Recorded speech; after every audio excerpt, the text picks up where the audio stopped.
मेरा पूरक है। सरकार 1,90,000 शिक्षकों को विशेष परिस्थिति में शिक्षक लोग आवेदन दिए थे महोदय। ये जवाब मिला है जो सरकार कार्रवाई की जा रही, सरकार के द्वारा कार्रवाई की जा रही है। ये विशेष परिस्थिति महोदय शिक्षकों का आवेदन है जो उनको 200 किलोमीटर उनके गिरी से 200 किलोमीटर की दूरी पर स्थानांतरण किया गया है। पूरक मेरा यही है, सरकार कब तक 1,90,000 शिक्षकों को अपने गृह जिला में स्थानांतरण करने की विचार रखती है। माननीय मंत्री। माननीय अध्यक्ष महोदय, सदन को बताना चाहेंगे कि सबसे पहले हम लोगों ने जो शिक्षक शिक्षिका स्वयं बीमार थे, गंभीर रोगों से ग्रस्त थे, कैंसर की बीमारी थी, वैसे 40 से ऊपर शिक्षक शिक्षिकाओं को उन्होंने जहां भी चाहा वहां हम लोगों ने उनकी पोस्टिंग कर दी। इसके अतिरिक्त जो 1,90,000 की बात है उससे कुछ ज़्यादा एप्लीकेशंस आए हैं, तो अगले 2 महीने में इसकी स्क्रूटनी करके निश्चित रूप से जो जिस जिले में जाने के इच्छुक हैं उसको हम लोग कर देंगे। वो नीति निर्धारण हम लोगों ने कर लिया है, तो जो जहां जाना चाहेंगे, लेकिन एक ही उसमें है कि कितनी वैकेंसी है, वैकेंसी पर भी निर्भर करेगा। इसलिए हम लोगों ने उसमें 10 उनसे मांगा है कि आप अपना चॉइस पोस्टिंग का 10 जगह बता दें, जिला बता दें, ताकि उसी के अनुरूप हम लोग पोस्टिंग कर दें। और इसका सॉफ्टवेयर करीब करीब तैयार हो गया है और वो मुख्यालय से ही हम लोग जो पोर्टल है उस पर जो पिटिशंस आए हैं उसके आधार पर हम लोग कर लेंगे। धन्यवाद महोदय। हमारा प्रश्न है, पोस्टिंग का विद्यालय हम मांगे, आप कह रहे हैं अनुमंडल। महोदय, विद्यालय के लिए हम लोगों ने किया है आवेदन, हमको किस विद्यालय में आप पोस्टिंग कर रहे हैं, क्योंकि विशेष परिस्थिति में हमने आवेदन किया है, हम बीमार हैं। साफ साफ महोदय जानकारी मिलनी चाहिए अध्यक्ष महोदय, आप कब तक जो विद्यालय हमने दिया है आप उसमें स्थानांतरित करने की बात करते हैं। माननीय अध्यक्ष महोदय,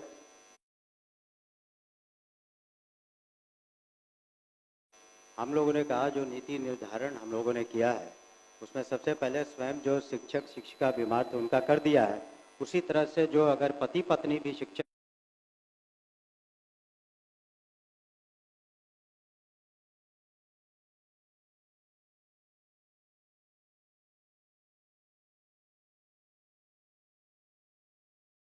है तो उनके इच्छा अनुसार हम लोग 7 पोस्टिंग करेंगे।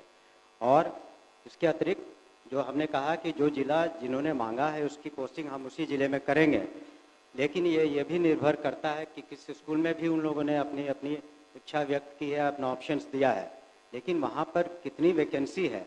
अगर एक ही स्कूल में आप वैकेंसी अगर 10 है और वहाँ 20 लोगों ने दिया है तो उसके सेकंड चॉइस या थर्ड चॉइस में जाएगा। इसका सॉफ्टवेयर हम लोगों ने तैयार कर लिया है, तो उसी के अनुसार हम लोग अगले 2 महीने में उसको पूरा कर लेंगे।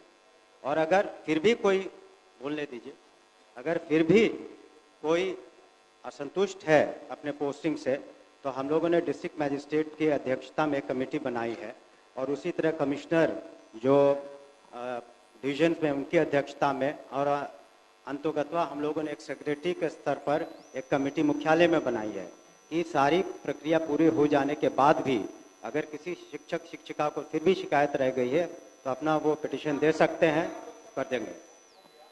हो गया, पूरी बात है। महोदय अब कितना डिबेट होगा? अब इतना स्पष्ट जवाब है, माननीय मंत्री महोदय जवाब दे रहे हैं, जो देरी हो रही है महोदय इसमें भ्रष्टाचार की बू आ रही है। ऑनलाइन में क्या भ्रष्टाचार होगा?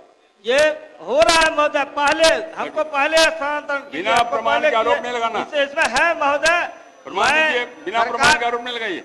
नहीं महोदय बैठिए।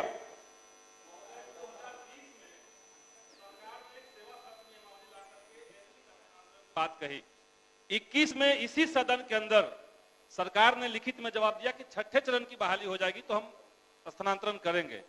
5 साल गुजर गए महोदय, 3 बार नोटिफिकेशन आ चुका है, आवेदन लिया जा चुका है और अब सरकार कह रही कि हम 40 लोगों का स्थानांतरण किए हैं।